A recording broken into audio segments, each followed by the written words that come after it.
Hi, welcome to the Elevator Showcase. It's our first November show, and November is the month for gratitude and Thanksgiving. So if it's your first time being here, we're grateful. Thank you so much for coming. If you've watched one of our shows before, we're grateful. Thank you for coming back. I'm Susie Carroll, and I am thrilled to be here introducing my many outrageously talented friends who have put together videos for you this evening. But before we get into those, let's do some quick housekeeping. In the booth, running the show is Bruce Holtman. Throw him so much love in the chat. We could not do this without him. Hosting the show is me.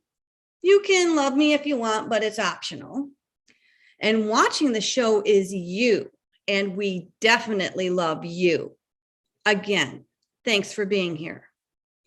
Also, a little bit about our show on the network you've just subscribed to.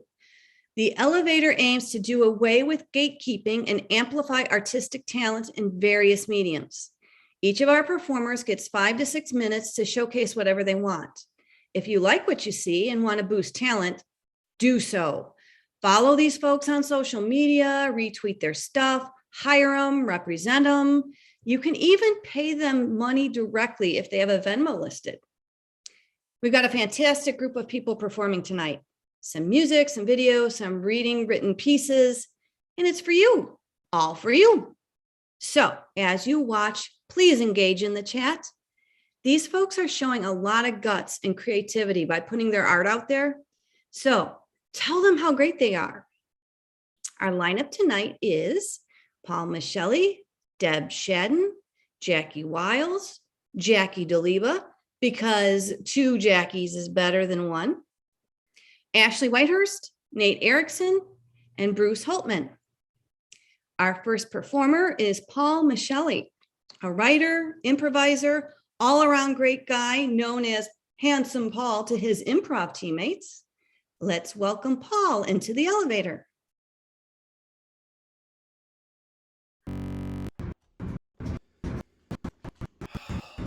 Oh, God. Hey, yo, Mario! Mario! Get in here! I need to talk to you. Mario, come on in. Come on in. Sit down. Have a seat.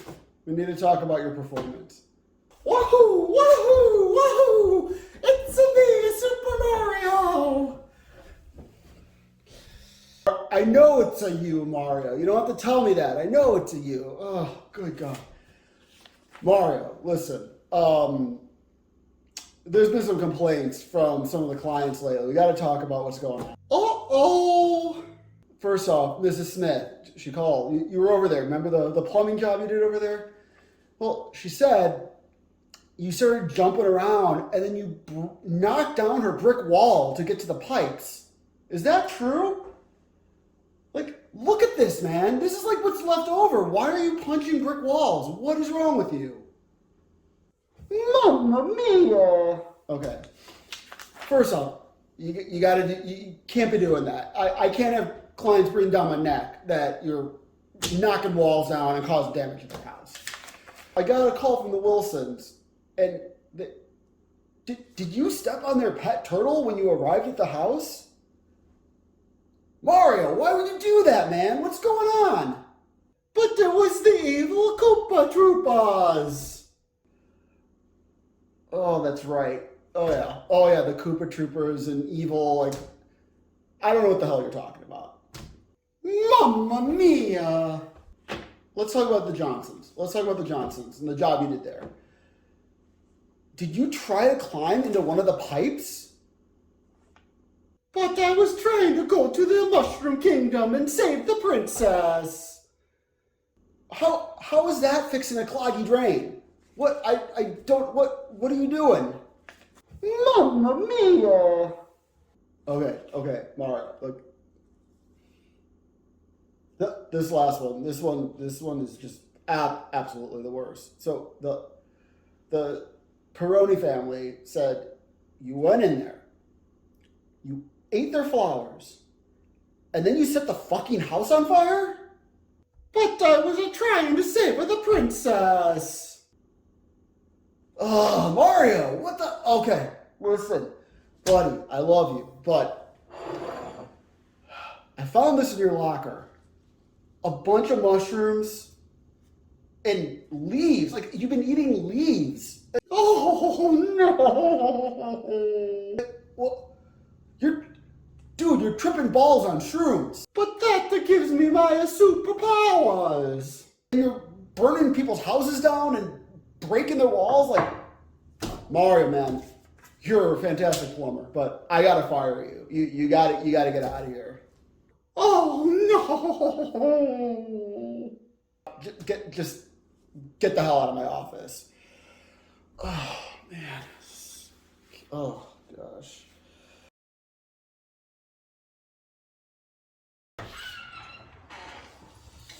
It's me, Mario. I bring you the pizza. It's a mushroom.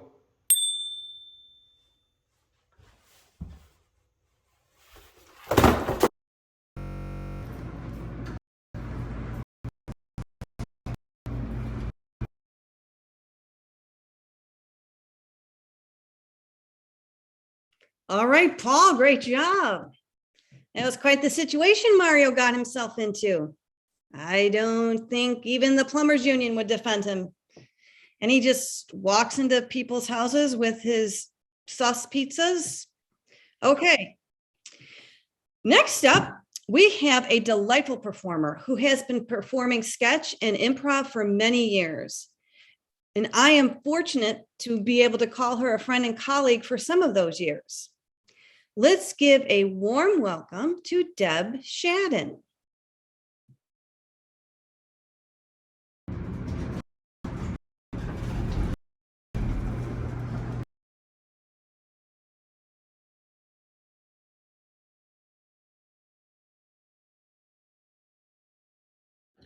Yeah, hi, I'm Brad.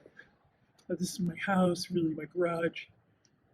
I'm just gonna say, somebody's been coming and taking my light bulbs out at night. I mean, look at how beautiful these are.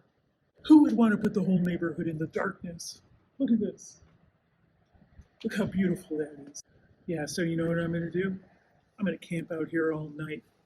We're gonna see who the culprit is. I have a pretty good idea, but and you know what? Nobody's taking my light bulbs out. So I'm just gonna set up camp here. Just kind of hanging out.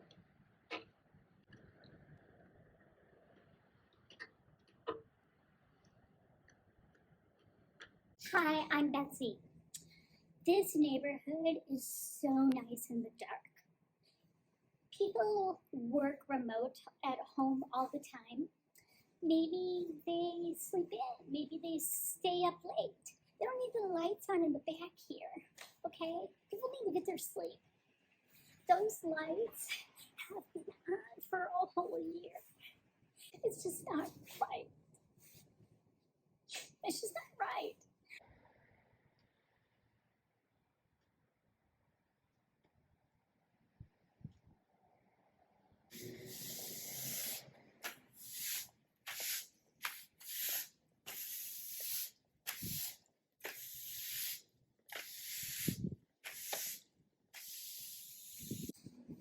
I just don't understand it. Some of us need to get some sleep. I've got blackout curtains and everything, but still, it's not enough. The light seeps in. I can't sleep. I can't sleep. I can't sleep.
Betsy! I need to sleep. I'm gonna report this to Eden Grove. We're gonna send all of this into darkness. Beautiful, beautiful darkness. Beautiful darkness.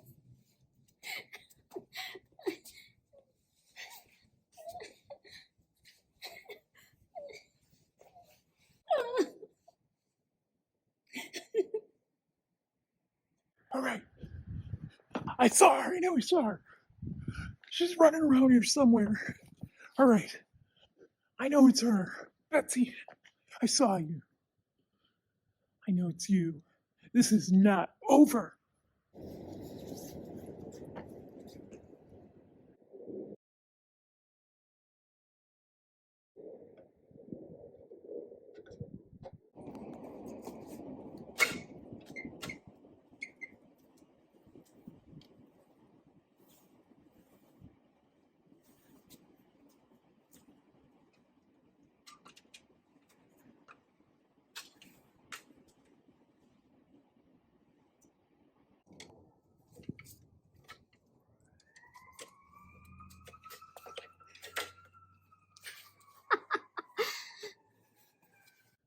At this point, we're just going to have to agree to disagree. I believe lights at night are beautiful. You don't. Let's not even try to shake on it. I know you won, because all the lights in Eden Grove are going to go out, and when that happens, it'll be a sad day, Betsy. A sad, sad day. I really like it here in the dark. Really, really like it here in the dark.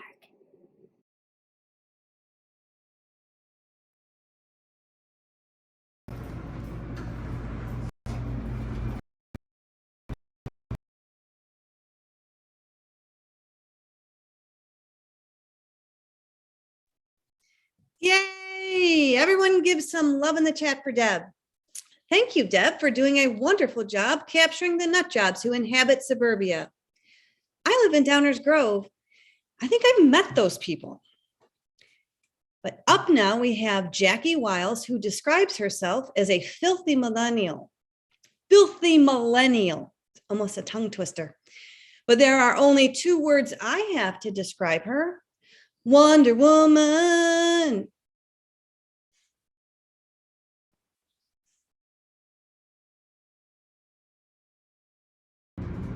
Hi everyone, I gathered you here today because I'm dead.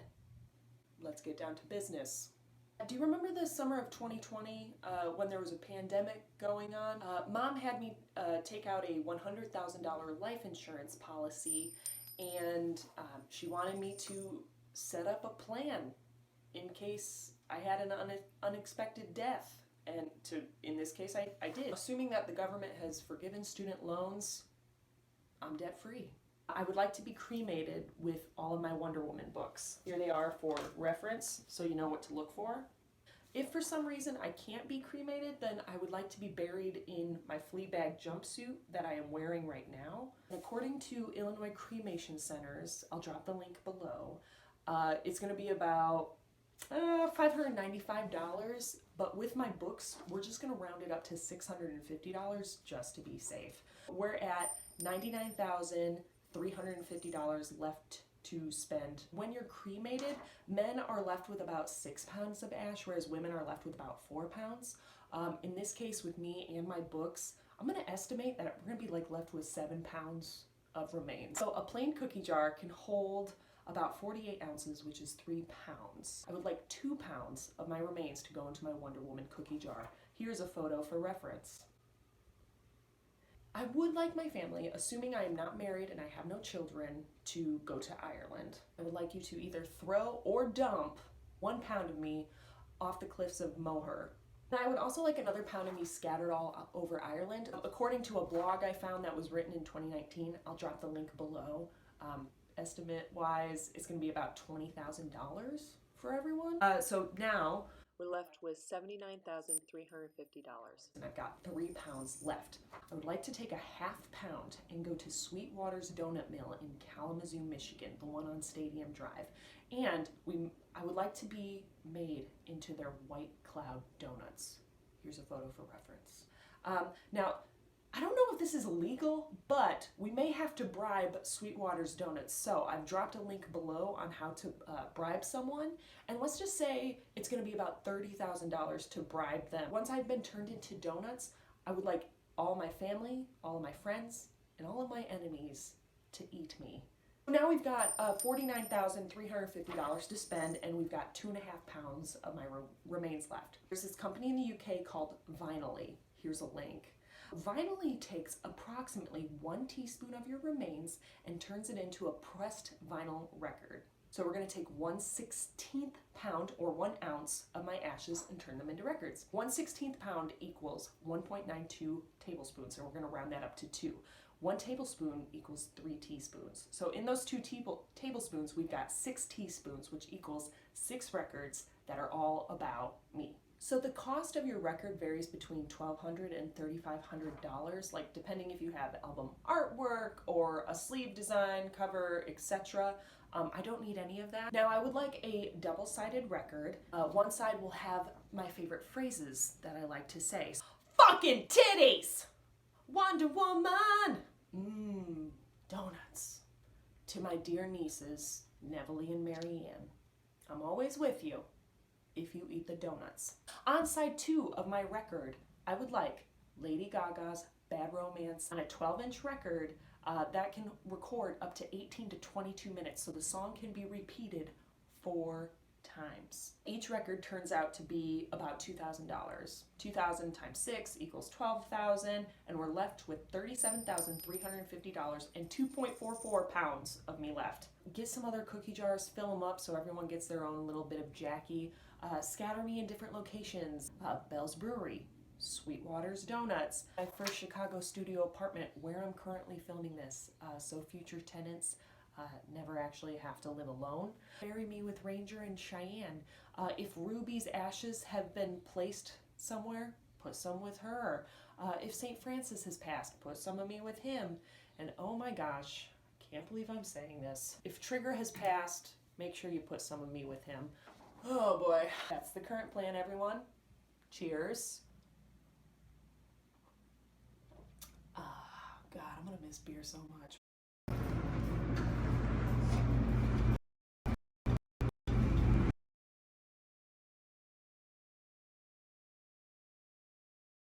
Great job, Jackie. Now, I never want to see you leave this earth, Jackie, but I would like one of those donuts. For anyone else looking to spend an eternity with Jackie, I'm sure there are some Wonder Woman cookie jars available on eBay. I'm surprised she didn't link them.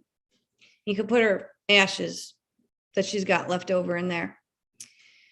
But now we have a bit of a palate cleanser, a brief interlude as our next Jackie makes her way to the elevator.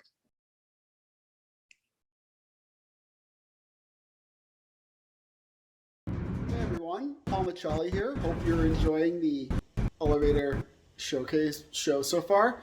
We're going to take a little bit of a break. For the next few minutes, you're going to just see a video of my dog Biscuit sleeping. That's it. Just my dog Biscuit sleeping for 3, 4, 5 minutes, whatever. So go get another drink, whatever it is you're drinking tonight, or take a quick potty break, whatever you need to do. But you're not going to miss much. Just Biscuit sleeping, and then we'll get back to the rest of the show. Thanks.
Ah.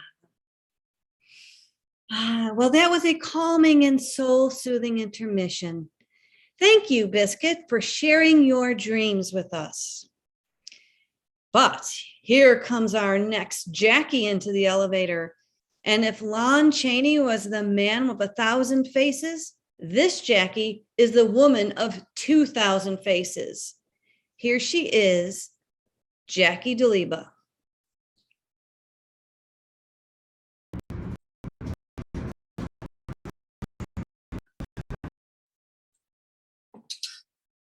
Oh boy, is it Halloween already? This time of year brings back the sweetest memories from my youth. I remember dressing up in my homemade Jaws costumes my mother would make without the use of a pattern. I mean, it was difficult to walk in, but I looked great. Store-bought costumes are so unoriginal. Back in my day, we had the greatest Halloween festivities in the neighborhood, and I was lucky enough to live across the street from the greatest playground in the world. At least I thought it was the greatest playground in the world, as I've never seen anything like it since. And believe you me, I've been around. And this little slice of heaven existed in, of all places, the southwest side of Chicago. We had all the best playground equipment. We had 2 gigantic sets of swing sets.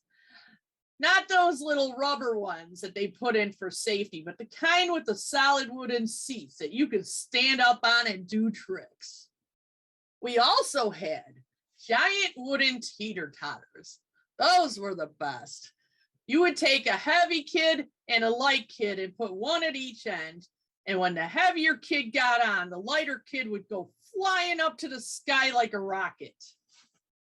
I was the lighter kid in those days. Not so much now. I'm having trouble getting anyone to go on a teeter-totter with me. We also had one of those tall metal slides. You know the kind that would set fire to your ass on a long hot day. Oh yeah, we used to go up there in our shorty shorts and burn our asses on the way down. But I'll tell you what, going up was a lot scarier than going down. We had monkey bars of all shapes and sizes. And we also had 2 sandboxes. But at some point, they had to close the sandboxes because some kid kept pooping in there. Gross. But my favorite thing of all was the Fireflyers. Now, what is a Fireflyer, you may ask? Not many people know this. Probably almost no people know this. A Fireflyer is a pole with a metal ring on the top, sort of like a maypole. It had 4 rope ladders with wooden handles. So what we would do, we would grab onto those wooden handles, run in a circle, and fly like birds. I am not sure as to how many children may have been injured during this ride because I was only 5. But I do know those are some of the best memories of my whole life. Now, during the Halloween season, things got particularly interesting in my little neighborhood. We had this field house across the street, and we would go there and create our own lanterns.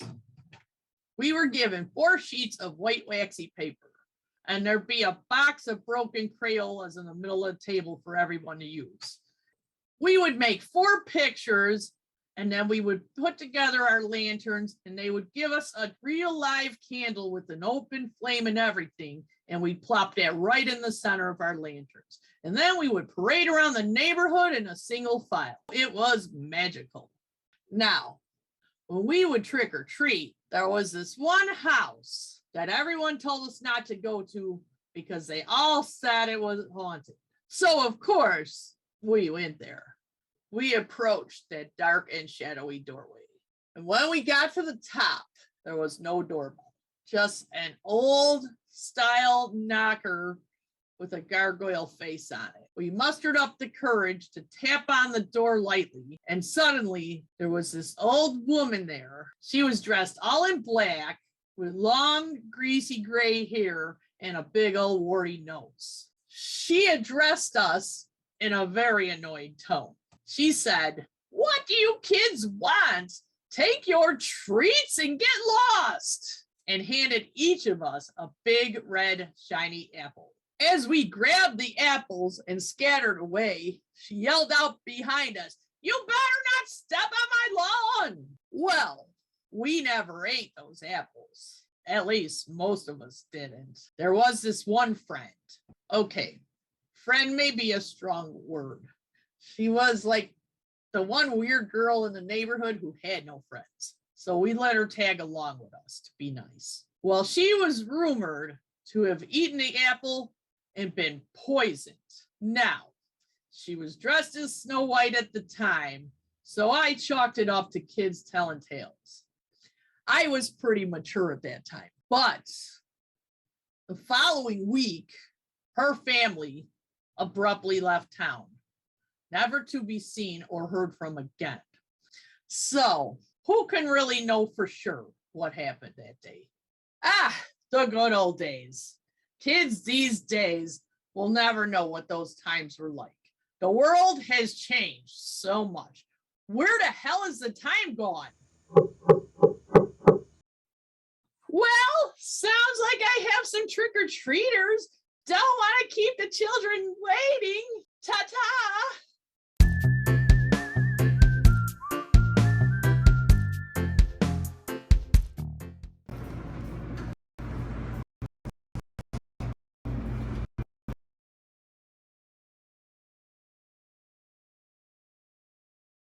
Oh, Jackie, you survived the perils of a Gen X upbringing, as did I, just to become the crazy old lady in the neighborhood, as did I. Everyone give it up in the chat for another hilarious video from Jackie Duleba.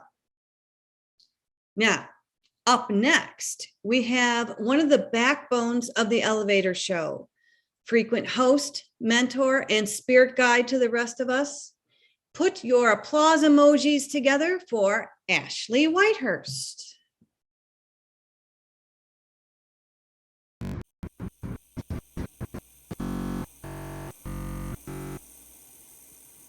Hi. I don't tweet, much less tweet, but if I did, here's something I'd tweet about. There's something wrong with the toilet, and I want to figure it out. The tank won't fill back correctly after flushing it.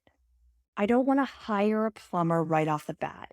It's not that I don't value them, hashtag I support unions. It's that I kind of want to figure this out on my own because it may be a life skill I need for our impending apocalypse. Through some research, I figure out I need to replace the tank guts, the balloon ball thingy, the flapper, the fill valve, all of it. Okay, I can do this. Off to Home Depot. I don't know what to specifically ask for, so I explain the problem to a person who works there. He tells me they don't even make systems with this balloon ball thingy anymore, which is actually called a ball cock because, hell yeah, up top, bro, balls and cocks. The fill valve systems at the Home Depot are called Fluid Masters because, oh yeah, chest bump, bro, we're masters of fluids too. You can buy it as an entire system for like $50, and it includes a shank washer and lock nut because effing right, shank these nuts, dude. Beer me! The guy in the orange apron points me over to where these systems are and tells me I can't do this by myself. I say, does that sign right there not say it's quote-unquote easy to install? And he says, too complicated for you. And he walks away. I wanted to kick him in the ball cock right there, but I didn't because a toilet isn't worth an assault charge. Instead, I take it as a challenge and decide to go for it.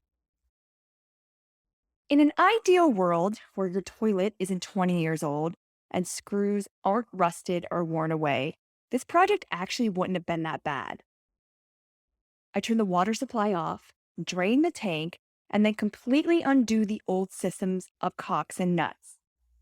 I'd like to undo the entire system of cocks and nuts. but one thing at a time. It's very hard to strip the inside of the tank of its contents, but I don't want to give up. That dude's words are playing over and over in my head. It isn't complicated as much as it is just irritating, since stuff is rusted or were different sizes and couldn't be accommodated by the tools I had. I am no longer sure if I'm talking about the toilet or my body as I get older. Oh, and a fun thing about toilets, besides the obvious. Unless you have a bathroom the size of a studio apartment, toilets are situated close to the wall and vanity and other wall. So it is not easy to maneuver around for extra leverage. It's like playing Tetris with porcelain, which might actually be fun because those are some real stakes. My cat and dog help the process by crowding into the bathroom with me. My cat screams at me for food, which helps me work faster, because earth hath no fury like a cat who hasn't eaten in 3 minutes. The dog wags her entire body, just happy to be alive, and interested in dispensing a fresh from licking her butt kiss onto my face. I appreciate the way they both keep me grounded. After a lot of sweating and swearing, I finally replaced the old guts of the toilet with hot, younger, and fresher guts. I'm way too sore to pat myself on the back, so I just turn the water back on and wait for the tank to fill back up with water. It does.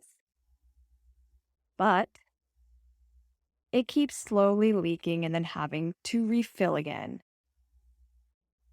You know what? Fuck this. I decided to just replace the whole damn toilet and do way too much research on toilets than one should ever do. If you want to replace a toilet, just get the Toto brand with a soft close lid, because I believe not using a soft close lid is a sign that you are a monster. Like, I'm sure the guy from Home Depot who told me I couldn't do this doesn't use a soft close lid. I pay someone $150 to come install my new toilet. He also brings down the old one to the trash for me. The cat gets fed, the dog gives kisses, the human uses a working toilet, and our porcelain world spins madly on, complicated as ever.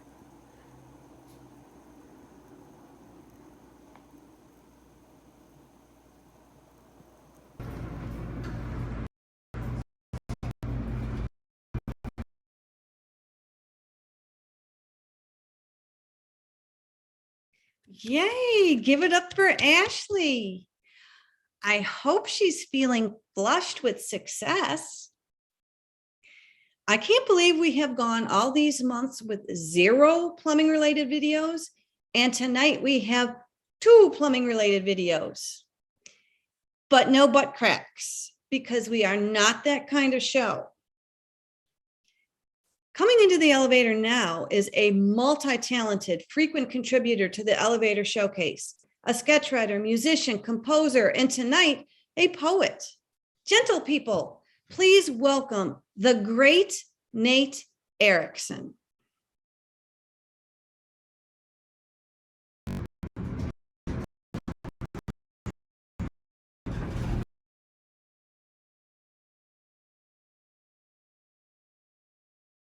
The power is out, and with it, the internet. I reach for my phone only to realize that I didn't charge it. It's dead. I push the power button, I tap the screen, I hold the power button, but nothing. The house is silent, and for a moment I welcome it. It's peaceful. I never realized how noisy the house normally is. But time passes, and the silence seems to grow larger. It takes up more and more space. It's too quiet. It's too long. It's too empty. My ears start to hurt. I realize I need some air. I reach for my phone to check the weather, and I remember that it's dead. I step outside without knowing what's waiting for me. It's chilly, but it refreshes me. My head clears, and I hear crickets chirping. I hear the wind rustling in the leaves. I look up and see the stars. I haven't seen the stars in years. I could blame light pollution, but the truth is I've just been looking at my phone. I haven't even looked up to see the light pollution. I forgot how beautiful the stars are. I forgot how short life is in the grand scheme of things. I forgot how insignificant I am. This might be a paradox, but it feels significant to acknowledge my insignificance. If an ant said to an elephant, "I am insignificant," The elephant would say, I know, you did not have to tell me. But it would still mean something to the ant. If I told the stars that I am insignificant, would they bother to answer? If they did, would I hear them over the glow of my phone screen? I read once that when we look at the stars, the light we see is 2.5 million years old. The light we see doesn't know that humanity ever began. I pick one of the stars and ask it which will die first, humanity or the star. But it doesn't need to answer. I'm not sure how much time has passed since the power went out, but I know it hasn't been that long, probably less than 10 minutes. But in that time, it feels like I've tapped into eternity. I could be an ant, I could be an elephant, I could be a star and shine for 10 billion years, but I will burn out. No matter what I am, I'm just one speck of stardust in an ever-expanding universe. When the power comes back, I hope I remember what I've realized. It would make a great Twitter thread.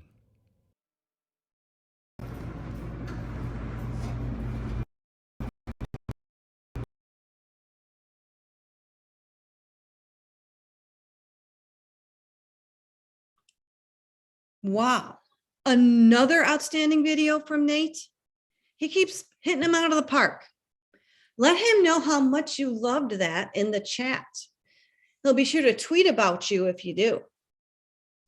Now, sadly, we've come to the last video of the night, but don't be sad, be glad, because it's from Bruce, the guy who writes his own music and puts together all the cool video effects and is an overall genius. Without further ado, here he is, Bruce Holtman.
Wow. Just wow, Bruce. I am not alone in saying your work is always amazing. I would even say amazeballs, but I only say that to make my kids roll their eyes. Well, thank you all so much for being here. We had an incredible night. We had a hallucinating video game star, a neighborhood light war, a childhood Halloween story, music, nature, poems, introspection, plumbing. Holy moly, what a night. Please give Bruce Holtman all the love in the chat. He's the one making all this technology magic happen, and he makes our lives easier so we can show up and perform and not have to worry about anything else. And we are all so grateful to him. Again, we're part of the Trident Network. Check them out at thetridentnetwork.com or this Twitch for other shows and info. Our next showcase is October 20th. If you would like to be part of upcoming showcases, and you do, let us know at elevatorshowcase@gmail.com. Anyone can submit with a few conditions. Your showcase should be 5 minutes and under. And if you're into racism, misogyny, ableism, transphobia, homophobia, sizeism, or any of the other harmful isms, this is not the show for you. Just don't. Email Joe Rogan or someone like that. Thank you again so much for being here. Now, Bruce, play the music and roll the credits.